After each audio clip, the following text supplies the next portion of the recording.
Good morning, viewers. Hello and welcome to the Morning News Show, where we bring you the latest headlines and insightful stories to kickstart your day.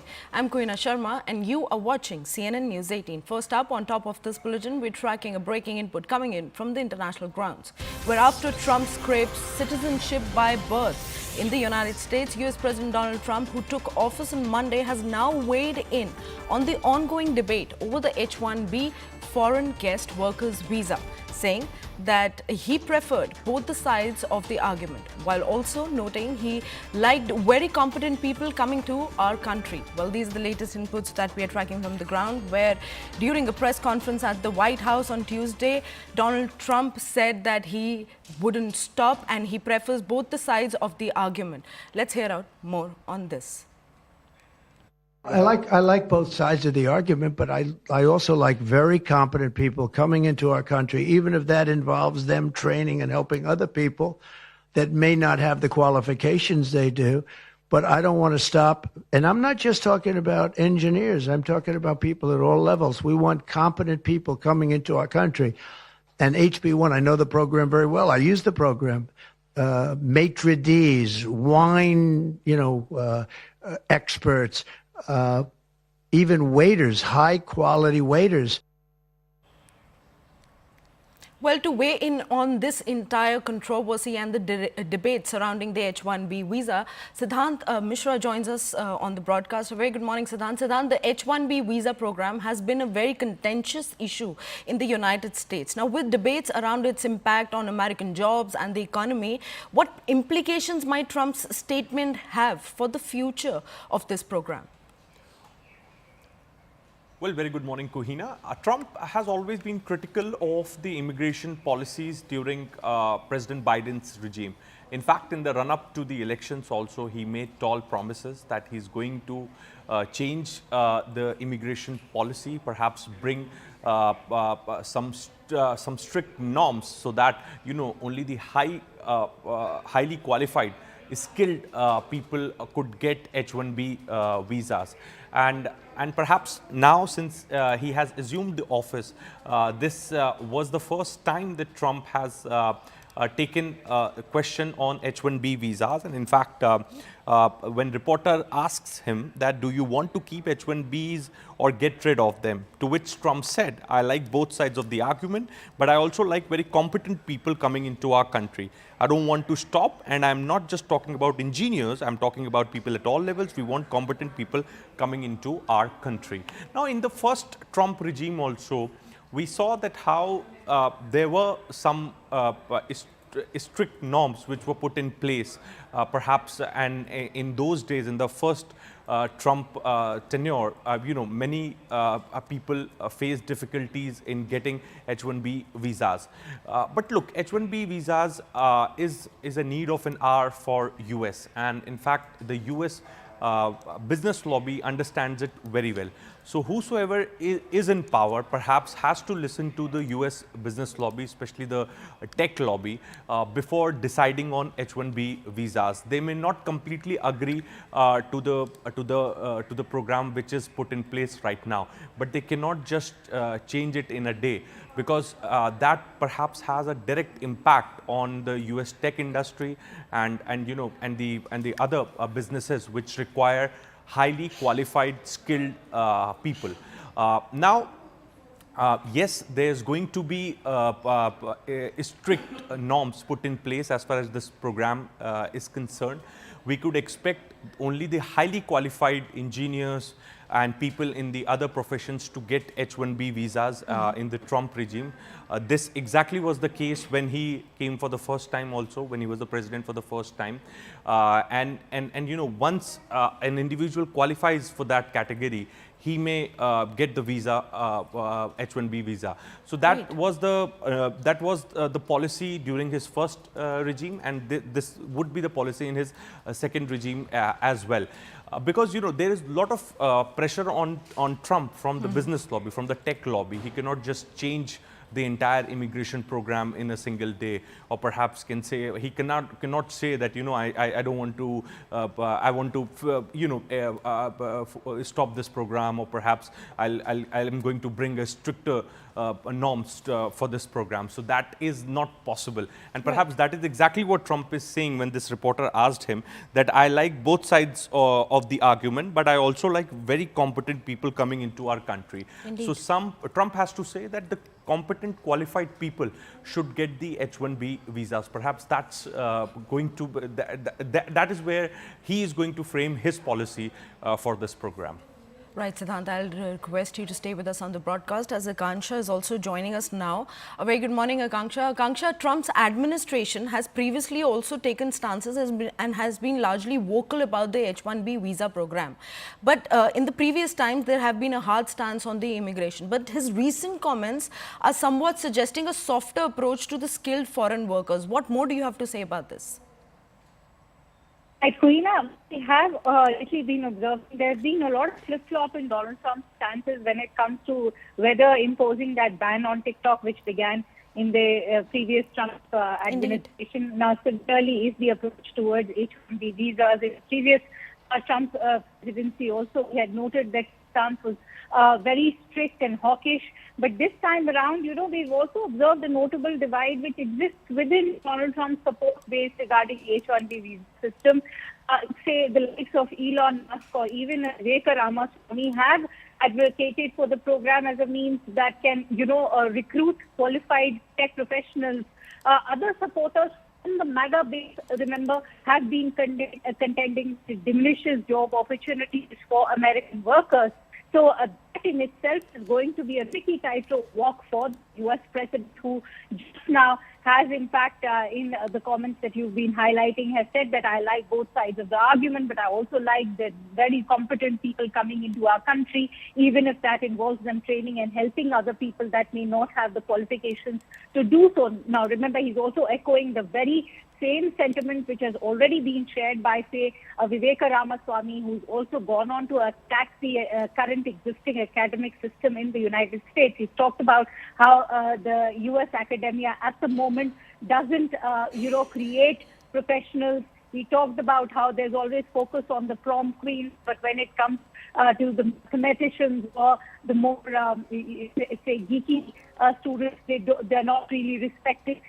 And that was his way of talking about how there is lack of having skilled professionals. So if H-1B visa is going to be that way, which will ensure that skilled labor force enters the United States, that there should be no harm. But how will Donald Trump be able to pacify the MAGA base, which has been talking about how H-1B is taking away job opportunities for America? Will Donald Trump be able to appease them? That's going to be now the big question which we have to address in the days ahead. Right, you've rightly pointed it out. It's a win-win situation. It will be a wait-and-watch situation largely, where as Trump is navigating the complex issue of H-1B visas, we'll get back to Siddhant. Siddhant, how are the stakeholders actually, including the tech companies and the immigration advocates, responding to Trump's comments, recent comments, largely surrounding around the H-1B visa, sparking debate and immigrants being sent back home?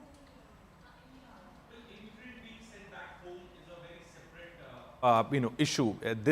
That perhaps is regarding the illegal immigrants living in United States without documents. So there is already an existing list which was prepared during the Biden administration. There are about 17,000 of them, those who have been illegally living in America. So even the US government and Indian government have closely been working on sending those 17,000 back to the country. Perhaps we could expect that to start in some days from now. But as far as the H-1B visa is concerned, Kuhina, this is a legit visa which US government issues to the highly skilled workers, especially in the field of tech. And perhaps the tech company lobby for this category of visa, because the highly skilled workers from all across the world go to America to work in the American tech industry. And perhaps there is always the pressure from the tech industry on whosoever is the president to give relaxation in the H-1B visas. But since in the run-up to the elections also, and even before that, Trump has largely been critical of people coming to America and and taking away the jobs of the American. Perhaps that has largely been his political pitch. But when it comes to particularly to the H-1B visas, then the likes of Elon Musk and Vivek Ramaswamy, they both are in favor of H-1B visa. In fact, Trump has also not directly taken a very strong position on H-1B visas. Right, Siddhant, I'd request you to stay with us on the broadcast. I'm really sorry to cut you through. As the H-1B visa debate continues to unfold and intensify, let's get some expert insights. Now, joining us on the broadcast is former diplomat Anil Trigunath. Mr. Trigunath, thank you so much for speaking to CNN News 18. But how do you think President Trump's stance on H-1B visas will affect US-India relationships, particularly in the context of trade and economic cooperation? Well, Koina, I fully agree with the previous panelist I was hearing. In fact, Trump is a businessman. Indeed. And he is surrounded by major tech businessmen, top guys who depend a great deal on the best talent that is available anywhere. Now, as far as H-1B visas are concerned, India is the biggest beneficiary of it, of course. And India is going to be the main resource, human resource, going forward for the countries across the world. And that is the reason that we have been working on these migration and mobility agreements with different countries in Europe and elsewhere. Now, this is an asset that they are buying, basically paying for it. It is not something that is just going. Illegal immigrants is definitely they're entitled to, they can take whatever decision they want, and the other countries will comply with it, of course, subject to various legal procedures that has been provided under the US law. So currently there are about 18,000 people who have been identified, whose documents are apparently ready, and they might be deported in order to make some kind of a statement in the beginning that it is happening. He has already started work on the southern border with Mexico. As we are seeing going forward, he remain in Mexico kind of a thing. So he'll definitely be harsh on this because that is his main promise to his electorate, which he will follow. At the same time, he himself employs, as he said earlier, probably it was a H-2B visa, basically not H-1B, in his own companies, people in different areas. So I believe that President Trump in that case, immigration would be an issue. We keep discussing. We have our bilateral mechanisms within which it is discussed. And I'm sure that we will carry it forward. It is their need as well. I mean, it is not that only India needs it. Secondly, as far as trade is concerned, I mean, we must be prepared that there would be certain discussions on tariffs, essentially. And we might come into some imposition of certain tariffs. That is also his favorite thing for negotiating leverage. And so I think that this will be an interesting relationship. But they understand India's value, and you've seen it now. We are going to have the Quad Summit in India, and perhaps President Trump will be here sooner than expected. And so we'll have all this going forward, but he will definitely want his way through. Right. Thank you so much, Mr. Trigunath, for sharing your valuable insights on the H-1B visa issue and its implications for US-India relations. Moving on, the Trump administration's first policy move actually saw Quad foreign ministers meet in Washington. US Secretary of State Marco Rubio held bilateral talks with the External Affairs Minister S. Jaishankar. S. Jaishankar took to the microblogging website X and posted, and I quote, a reviewed our extensive bilateral partnership, of which Marco Rubio has been a strong advocate. Now, the meeting signals deeper Indo-Pacific cooperation and India's place in Trump's strategic priorities. The four countries share concerns about China's growing power, and analysts said that the meeting was designed to signal that countering Beijing is a top priority for Trump. In addition to all of this, regional security concerns, the meeting addressed cooperation in cybersecurity, aiming to protect critical infrastructure such as undersea cables. The Quad meet also reflected renewed focus on strategic ties, maritime security, and countering regional challenges. Well, these were the focal points, and these were the statements coming in from the External Affairs Minister S. Jaishankar. Now, Siddhant continues to stay with us on the broadcast. Siddhant, take us through more highlights of this Quad meet that was held yesterday.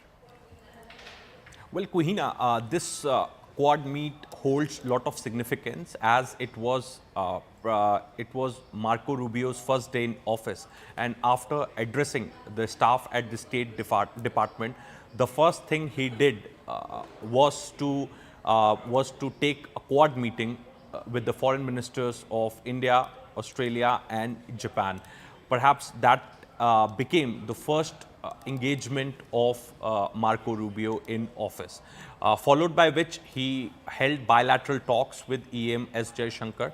In fact, there is a joint statement also which has been released, Kuhina, and the statement says that we also strongly oppose any unilateral actions that seek to change the status quo by force or coercion. It also says that there will be a meet together on a regular basis as we prepare for the next Quad Leaders Summit hosted by India. So this year, India is the host of Quad Summit. Perhaps that was also discussed. There is a very brief joint statement which has been released after the foreign ministers meet. More than the meet, this meeting has more to do with the symbolism and the messaging, Kuhina, that on the first day in office, Marco Rubio decides to hold Quad meeting in DC, and perhaps it reflects upon the policies that Trump administration is going to frame as far as the Indo-Pacific theater is concerned, or perhaps as far as containing China is concerned. So there are two major takeaways. One, that India is on the top priority of Trump administration. B, containing China is also the top priority of Trump administration, and this is perhaps the reason that you see that Mr. Jaishankar was given the first row seat during the inaugural ceremony at the Capitol Hill, after which the Quad meeting happened very much on the first day of Marco Rubio in office. The first foreign minister he met is Mr. Jaishankar. Right after the Quad meeting, both sides held bilateral talks, and you know, there were a lot of skepticism, or perhaps, you know, chatter that is everything going well between India and Trump team. So, you know, this perhaps puts an end to all the chatter and, you know, the unnecessary rumors which were being floated. India is on the top priority for the Trump administration. Trump administration acknowledges India's role and perhaps believes in strengthening economic, trade, defense ties with India. Also, there is indeed concern regarding the tariff and also the irregular migration. Perhaps that is what the State Department release says, that when Marco Rubio and Minister Jaishankar met right after the Quad, they discussed regional and global issues. They discussed critical and emerging technologies, defense cooperation, and etc., etc. But along with that, they also discussed the irregular migration. Perhaps that is going to be the top on agenda for the Trump administration. Right, Siddhant. Let's bring in Akanksha also, who continues to stay with us on the broadcast to weigh in on the situation. Akanksha, the Quad meeting largely presented like an opportunity for the United States to reaffirm its commitment to cooperation and collaboration with the key Indo-Pacific partners.